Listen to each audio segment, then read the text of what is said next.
Start. Hari ओम तत्सत। गौरांगम रसमयम नित्यम रसाचार्यम रसोत्सुकम श्री राम हर्षण देवाख्यम सद्गुरुम प्रणमाम्यहम। सीतानाथ समारंभाम रामानंदार मध्यमाम अस्मदाचार्य पर्यंताम वंदे श्री गुरु परंपराम। प्रिय सज्जनों, इस समय भारतवर्ष की महान दुर्दशा है। जातीय जो संघर्ष हो रहे हैं, हमारे संविधान के आधार पर नेताओं के अधिकार क्षेत्र से ये जो कानूनी लड़ाई हो रही है, जिसमें जातीय संघर्ष लोग करवा रहे हैं, इसका बड़ा भारी भयानक दुष्परिणाम भविष्य में होगा। और जातियां कभी समाप्त हो नहीं सकती हैं। सतयुग में, त्रेता में, द्वापर में, कलयुग में, सब समय में जातियां नहीं। ये जातियां जो हैं किसी पंडित विद्वान ब्राह्मण ने नहीं बनाया। जो लोग कहते हैं अल्पज्ञ लोग कि ब्राह्मणों ने बनाया है, ये तो गीता में भगवान ने स्वयं कहा है, श्री कृष्ण भगवान ने, कि चातुर्वर्णम मया सृष्ट गुण कर्म विभागशः। 4 वर्णों की उत्पत्ति मैं गुण कर्म के आधार पर मैं स्वयं किया हूँ। वेद में भी डिंडिम घोष है, ब्राह्मणों सुखमासीत बाहु राजन्याकृता उरु तद्वैश्यापत विभागम शूद्रो जाए। तो इस प्रकार से ब्राह्मण, क्षत्रिय, वैश्य और शूद्र ये उत्पन्न हुए हैं। आज के 50, 60 साल, 70 साल पहले जब इतना विज्ञान का आविष्कार नहीं था, तो लोगों में बड़ा सुंदर सामंजस्य था, एक दूसरे से बड़ा प्रेम करते थे।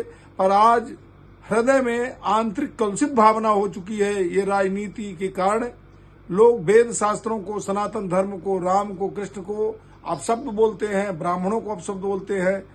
तो ये उचित नहीं है। इससे देश का भविष्य में विखंडन होगा। जातियां सब में हैं, वो चाहे कोई भी जात का हो। वृक्षों में जातियां हैं, धान्य में जातियां हैं, जल में जातियां हैं, पृथ्वी में जातियां हैं, जानवरों में जातियां हैं। पर जितने भी पशु पक्षी जानवर कीड़े मकोड़े हैं, वो सब अपने समाज में ही रहते हैं। वो सिर्फ बुद्धि से जीते हैं। और मनुष्य में बुद्धि और विवेक दोनों होते हुए भी आज अंतरजातीय विवाह कर रहा है, मनमाना कर रहा है, चाहे जिसकी जो निंदा कर दें।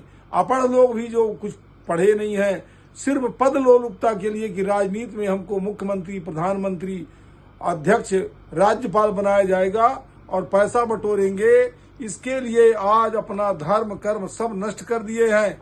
इसलिए सभी हिंदुओं से अपेक्षा है, नीति शास्त्र में बताया है और गीता में भी है कि श्रेयान स्वधर्मो परधर्मो भयावह। अपने धर्म को छोड़ करके, अपने धर्म से कुछ मिले या न मिले, पर दूसरे धर्म का सेवन नहीं करना चाहिए। वो भयकारी होता है। जैसे उदाहरण के लिए, और हम अपने माता पिता को छोड़ करके, पत्नी अपने पति को छोड़ करके दूसरे पति का सेवन करे, माता पिता को छोड़ करके दूसरे की सेवा करे धन लोलुप के लिए, ऐसे पुत्र का, ऐसे पत्नी का, ऐसे समाज का विनाश हो जाएगा। इसलिए जितने भी पंथ हैं, आज कलयुग में तो सैकड़ों जो हैं भगवान बन चुके हैं। भगवान एक ही है। भगवान कहते किसे है? ऐश्वर्यस्य समग्रस्य धर्म यशास्त्रिय ज्ञान वैराग्योश्चैव षड्नाम इतीर्णः। जिसमें 6 बातें हो वही भगवान की संज्ञा में आते हैं। अतः ये जितने भी धर्म बन रहे हैं पैसा दान के लिए, इनका बाद में विनाश हो जाएगा।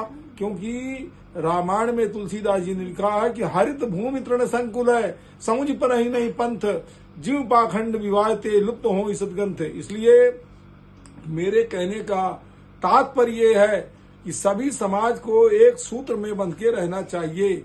और इस शरीर में ही भेदभाव है, और लोग कहते हैं भेदभाव को मिटाओ, तो भेदभाव कभी मिट नहीं सकता है। ये भेदभाव को नष्ट करने वाले स्वयं नष्ट हो जाएंगे। इस शरीर ही में भेदभाव है। नेत्र का अलग महत्व है, हाथ की अंगुलियों का अलग महत्व है। इसलिए सब वर्ण को, सभी जातियों को एकत्र रह करके प्रेम सौहार्द की भावना रहे और अपने अपने धर्मों का लोगों को पालन करना चाहिए। तभी जो है कल्याण हो सकता है, और नहीं इस देश का भविष्य में बहुत जल्दी विखंडन होगा और जातीय संघर्ष भी हो सकता है। इसलिए मेरी आप सभी लोगों से अपेक्षा है, अपील है कि सभी लोगों में सौहार्द की भावना होनी चाहिए। साधुवाद।